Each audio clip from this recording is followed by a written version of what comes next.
Hello everybody. Today we are with Andreas Feix, director of Citipati. How are you? I'm doing good, thanks. It's a pleasure to have you today with us with an amazing project like Citipati. So my first question, Andreas, is what was your inspiration for telling this story? Well, the original concept was actually something quite different. It's always like sort of interesting to think back, like how it actually started. Like the first version imagined was something that was way more cartoony, way more like you could almost imagine the initial concept was like you take Scrat from Ice Age and put him in a dinosaur's body. It was the same dinosaur, but it was like a way more cartoony, fun slapstick kind of story.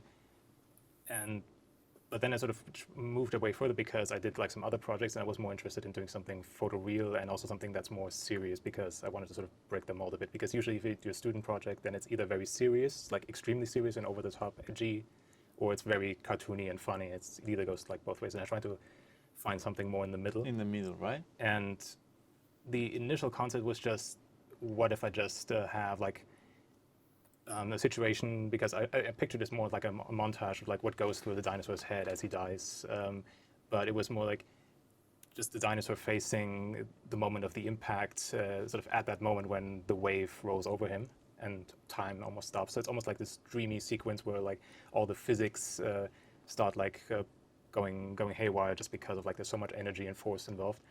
And at some point there was even like a narration where the dinosaur was just like ruminating about everything, which was interesting at the time, but then as I developed it further, it was felt a bit more comical to actually have like sort of a voiceover narration.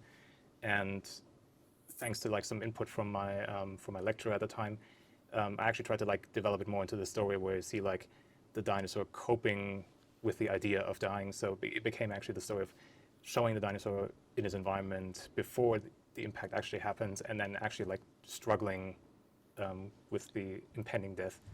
And then sort of the whole dream aspect then came in later, sort of what if this is sort of the last moment, but to the last moment it's actually still fighting to the end, so you don't need like any narration, you don't need any montages, but it's really just more the emotional struggle of the dinosaur itself that you sort of follow and nothing else. And how did you handle the emotional depth of the story in a silent movie? Because one of the most interesting things about your short movie is that you can feel empathy with them, and it's quite difficult because obviously they are dinosaurs, right? Yeah. I mean, for me, it was actually like sort of also one of the main goals that I set, because I didn't want to go that route of like making a creature where you put like too many human characteristics in it. And it's the same thing if you do something very expressive or like cartoony. You can always like add expressions in to say like this is how the character feels, but I didn't want to do that. I wanted to sort of treat it in a way where you can feel the dinosaur's emotions without like making it cartoons, like more realistic. Was the way I pictured it, because I grew up surrounded by cats all my life, and of course had to like see some of like I witnessed them when they were kittens all the way up to some of them when they died or had illnesses. And it's sort of like everybody that has a pet can relate to it. Like you can feel when like a dog or a cat is struggling, or any other pet you might have. And that's something that I wanted to incorporate. Like, can you show it like through the body language, how it acts, and then just incorporating like some aspects of like, for example, showing the dinosaur wounded and struggling, but still like having the physical pain. So it was then all the more about body language, and then sort of just putting yourself in the head of the dinosaur itself, like just how would it act, and then just pretending it out.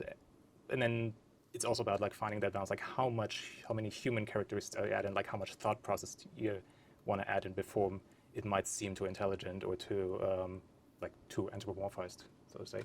All right. So what were the major challenges that you faced during the process of creating this animation? Well, I'd say at first, of course, trying to sell the concept was like probably one of the biggest challenges, because if you work as a student, then the moment you start thinking about like I want to do something very technical or very ambitious, then it's always like this uphill battle of how do you get it sold. Like especially the first concepts, that was the most difficult hurdle to say. I just want to do like explosions, destruction, and something photoreal. Then of course the first impulse is okay, there's somebody like out of his depth, out of his league. the more important aspect then is like how do you make the story work, because it's sort of the same thing with a lot of things. Like even if the visual aspect of the graphics, let's say aren't like at the best, as long as the story works, then it's much easier to sort of sell the idea or the concept. So once the story was laid out and it worked, then it was a lot easier to just have I had like less hurdles of trying to get it done. But on top of that, I did have to learn like a lot of the systems. For example, I didn't have like any experience in creating like fire, smoke, and water, but fortunately I had a couple of other fellow students' projects that I could use as sort of like a jumping board, like sort of a jumping off point to say I can test some of the systems there and then sort of dive much deeper when I make my own. So I'm not like starting from scratch on a few things. And another challenge was also that I also wanted to make my movie in stereo 3D, so you can actually watch it with 3D glasses. So I couldn't do as many cheats as, like, for example, for like a regular 2D movie. So I had to plan very early in advance, like how do I stage the cameras, how do I stage the animation, because there's like so many different aspects. Like you can't really. Usually, if you have like 2D, you can just mush things together and say, yeah, this is your image. But the moment you watch it in 3D, everything has to be in correct 3D space and all that. So I had to be very careful how I lay things out. But once all that groundwork was sort of put in, then it was like so much easier, because then I could just do like one version of the movie and then create the 3D version within like the last couple of weeks.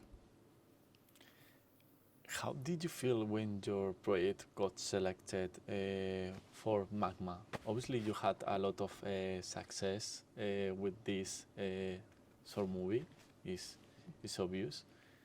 So I will say I'm still like very appreciative if it still finds an audience, and especially if it can still go to festivals, because usually what always happens, like you make the movie, it happens with every kind of movie you do, is like you finish it, it may go to festivals, it might find some attention, but then of course, as it is with all sorts of media, then always the new kinds of projects come up, like even you work on your own on your projects and they have to sort of take over. So you don't really expect to have like a longer shelf life, but the longer it does, of course, it's all the more gratifying. So the fact that it's still like on its the movie is pretty much a seasoned veteran by now, but still can find like an audience and can find people who appreciate it. I think I'm quite happy for that. yeah, it's normal that you had the success that the amount of success that you achieve with this short movie, because it's fantastic the way that you portray every detail is amazing.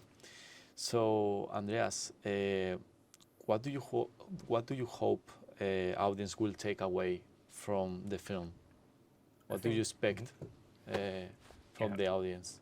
I think sort of the main thing is that they can sort of, which is something I also sort of realized more and more when I watched like audience reactions, because initially you make it, like my initial instinct was I want to make something very nice and imaginable, like something you can take away and say, yeah, that was you watched something pretty, but it also had a little bit of heart. But I wasn't expecting the kind of reactions you would get, like how much people actually got attached to the dinosaur itself, because you have sort of this, because the longer you work on a project, you almost become sort of ambivalent to like a lot of those the aspects that you're working on. You might be focusing on getting the graphics or the images to work, or get the story at least working, but because that's what you're working on every single day, you might sort of lose sight of is the emotional aspect working. So the fact that it still had this much of an impact, or that's something I wouldn't expect while working on it, I'm very appreciative. And just seeing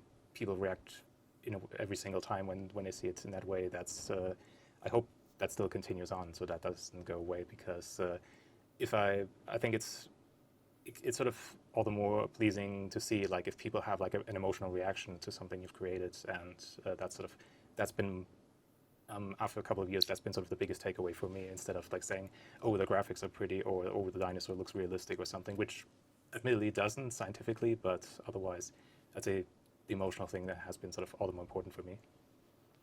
All right, Andreas, thank you so much for being today with us. Thank you so much for this interview. Mm-hmm. I'm going to give you the time to say whatever you want to this camera.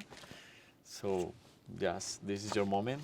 Okay, so hello everybody. It's Andreas. I hope you enjoy my film, wherever you're going to see it, if it's going to be here at the festival or online, anywhere out there from wherever you are in the world. So yeah, and yeah, have a nice day, kind of. Thank you so much, Mhm. Andreas. It was a pleasure.